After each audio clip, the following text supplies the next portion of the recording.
Welcome to the Civic Sounds podcast by the American Corner Moy. Enjoy great conversations. All right, ladies and gentlemen, my name is Cavin Apodo, and this is Civic Sounds, a platform where we have real time conversations around employability, leadership and governance, youth, and everything or anything that affects us in the society today. Today, allow me talk about something which I find to be a ticking time bomb. And this is something that I've been able to talk to so many young people about. And they've given me their feedbacks, they've given me their highlights of what they think is a problem. All right. Does it worry us that while other countries are empowering their young people, our young people here in Kenya are called goons? Right? It's a question that I'm posing to each and every one of us. Does it worry you that our young people who are educated, people who are supposed to be working or productive in different sectors, are being called and used as goons by the politicians?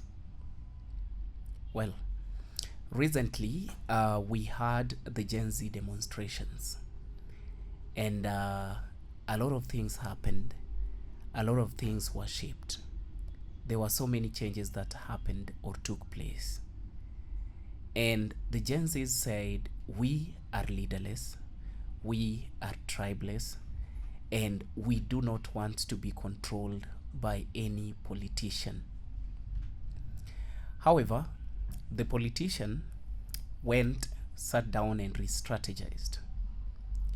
And they decided to at least try to lure these young people to be able to accommodate them.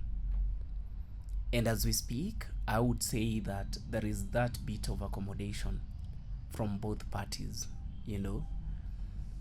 However, there is a group of young people who are still being used to cause mayhem or political unrest during political rallies and all that.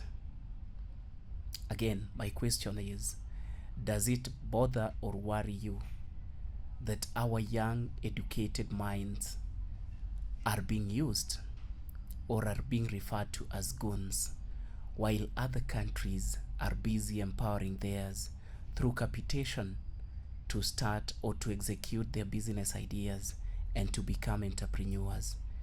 They are being capacitated to be able to get reasonable jobs that can help them in their future. Okay? Currently, Africa boasts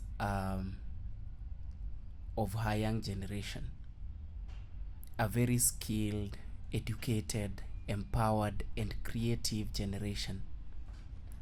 A generation that is educated to a point that they are able to generate or they are able to create even AI tools that can be used to provide solutions to some of our generational problems here in Africa. So what if we empower our youth in that direction?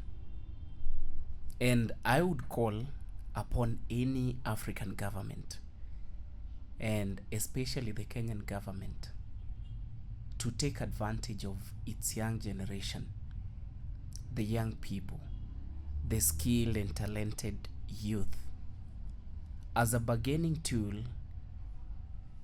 with the rest of the world. Why? Because these are people who can do anything, because they are super creative, they are educated, they're informed, and they're empowered. All right? Can we make sure that we are able to create opportunities for these young people so that in the next coming years, we don't have a gap in our labor market or the labor industry? Okay? I know we can do that. So can we take up that challenge? can we take up that challenge as a society to empower our young people and to upskill them, to prepare them for the job market? The other thing is the fact that I work a lot with young people and young entrepreneurs around Nairobi and around the country. I train, coach them, and mentor them on business and entrepreneurship skills. And if you ask me, I would tell you that our young people are super talented. These people are super creative, and they have the greatest business ventures. Ventures that if our government is able to support through capitation, through empowerment, through availability of resources, through tax holidays, you know, these people are able to bring this economy back to where it belongs. The young people of Kenya have the capacity to bring our economy back to where it belongs because of their creative business ideas. And I want to challenge you. For example, anybody who is watching this video, to maybe respond with the available sources of income, especially with the available sources of funding for our young people, especially those looking to execute their business ideas. The sources are there, but the conditions for getting those funds are not bearable for young people. Most of them are asking for collaterals.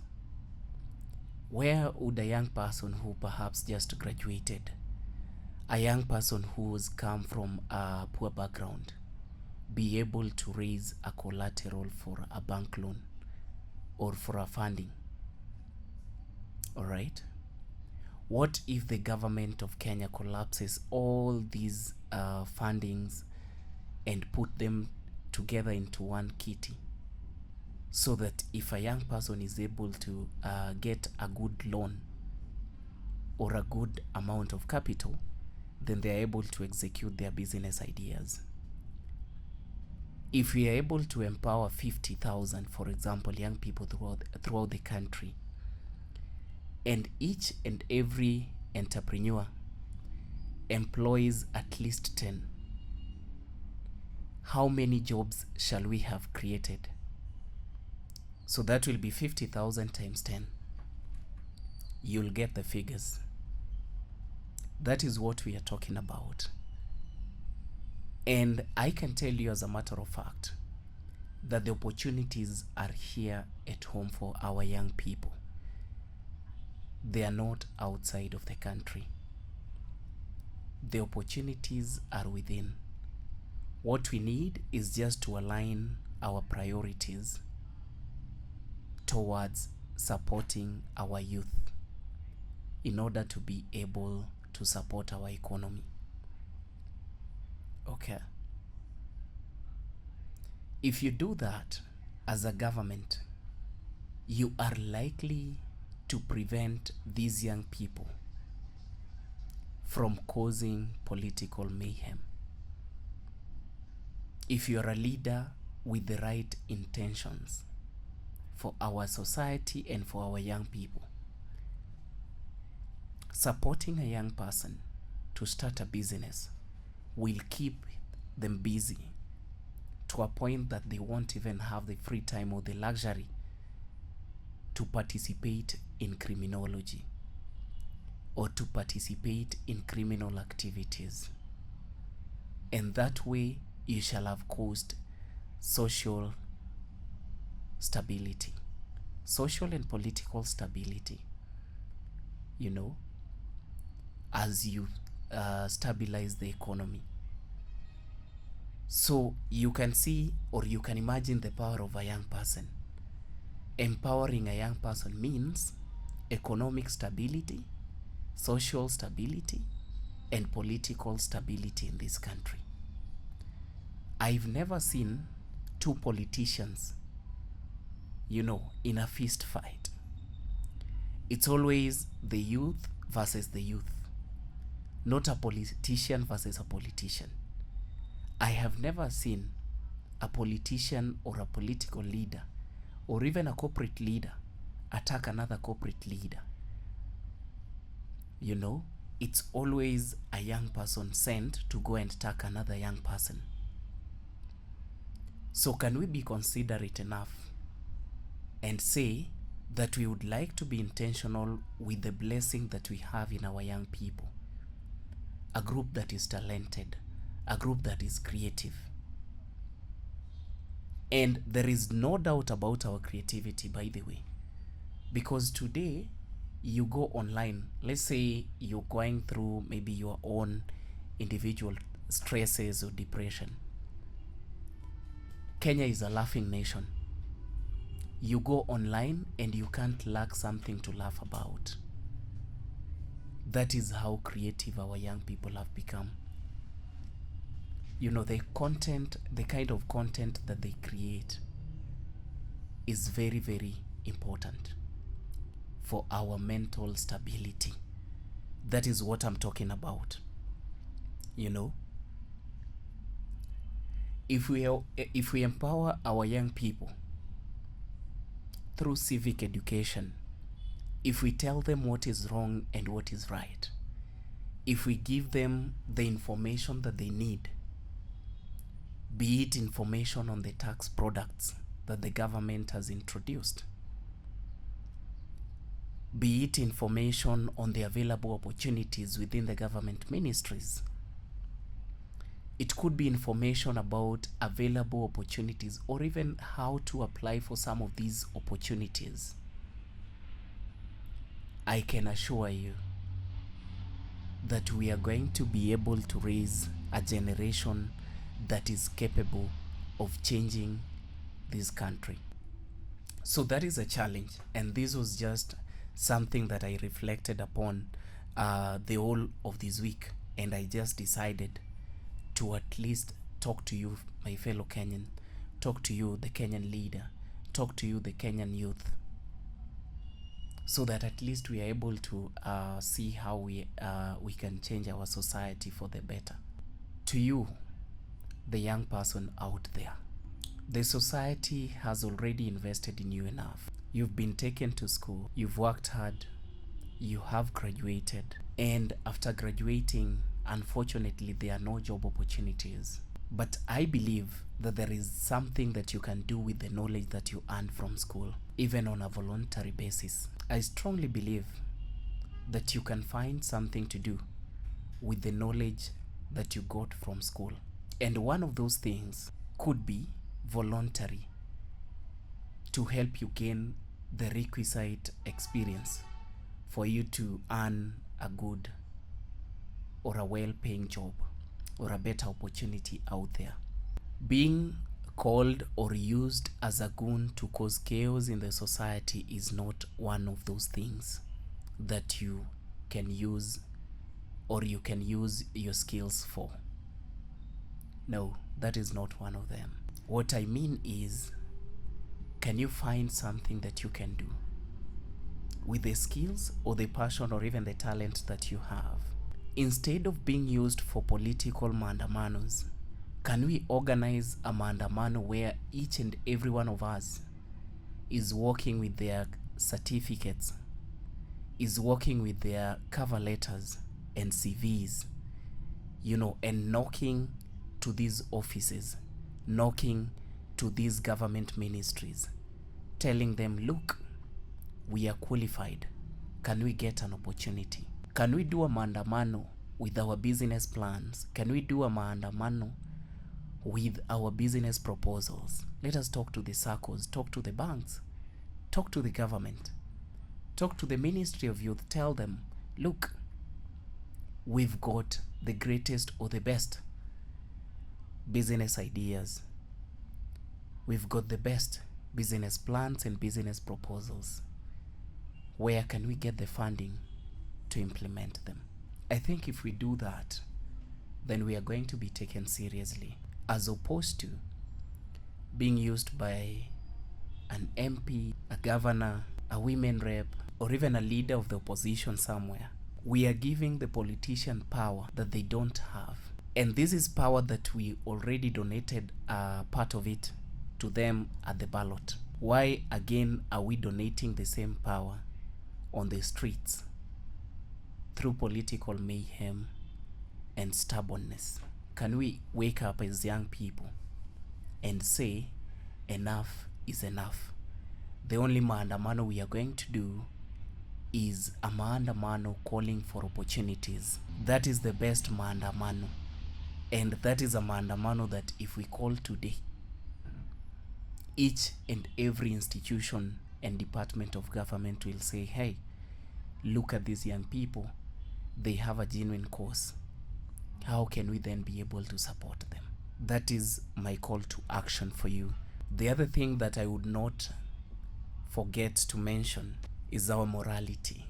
I would say that our morality is a little bit dwindling, and it's really, really going down. In as much as we are calling for justice, I would urge us as young people to do it respectfully. I would call upon young people to do it with respect for the elderly. Yes, we are looking for these opportunities. We are looking to be given jobs. But can we learn to cohabit, not cohabit, but coexist with the elderly, the people who are experienced, the people from whom we are supposed to learn on how to take over these positions? Can we be tolerant to age, so that we do not cause unnecessary mayhem, even in the corporate world? And I would proudly say that I have witnessed firsthand a scenario of a generational warfare in the workplace, where young people no longer listen to the elderly. As a young person, just know that today you're young, tomorrow you will be old. We cannot let our morals fade simply because we are calling for opportunities or justice. We are educated, we are informed, we are exposed. We cannot continue doing the things the same way our parents did them years back. If we do them with decorum, if we do them with dignity, if we do them with diligence, then these politicians will no longer call us goons. But if we do them in a rowdy manner, then they will continue referring to us as goons. So I know we can change. I'm not saying we stop. I know we can change and do things in a better way. And I hope that's a deal. My last call to action is equitable share of resources. I know back in the years, people used to tell us, and we actually used to think that you have to come to Nairobi for you to be able to make it. But we are lucky to be alive in a generation or in an era where we have devolution. And devolution was supposed to bring opportunities to our villages. Devolution was supposed to bring opportunities to our doorsteps, so that if I come from Migori, for example, I don't have to travel all the way to Nairobi coming to look for an opportunity. I should be able to get the same opportunity in Migori. So what I'm calling upon is the relevant stakeholders to ensure that there is equity in terms of, how we distribute opportunities and resources in this country, so that everyone is reached from wherever they are. Nairobi is super congested, you know. And the reason Nairobi is congested, one of the reasons Nairobi is congested is because I come to Nairobi in the name of coming to join university or college. Then after I am done with my studies, I don't go back to the village. Why? Because I believe the opportunities are more in Nairobi than they are in the village. I stay in Nairobi. If I fail to get a good job, what do? I could be tempted to get into criminology or criminal activities, you know. So my call to action is that each and everyone involved, can we ensure that we devolve these opportunities, these resources to our young people in the villages or from wherever they are? Ladies and gentlemen, that is my humble call to action and a humble a reminder to our young people, to our government, to our leaders, and even to our churches and religious leaders. And if we do that, we are likely to see better results. Thank you so much. And as I said, this is Civic Sounds, and here we have real conversations concerning our society. Thank you so much, and see you in the next episode.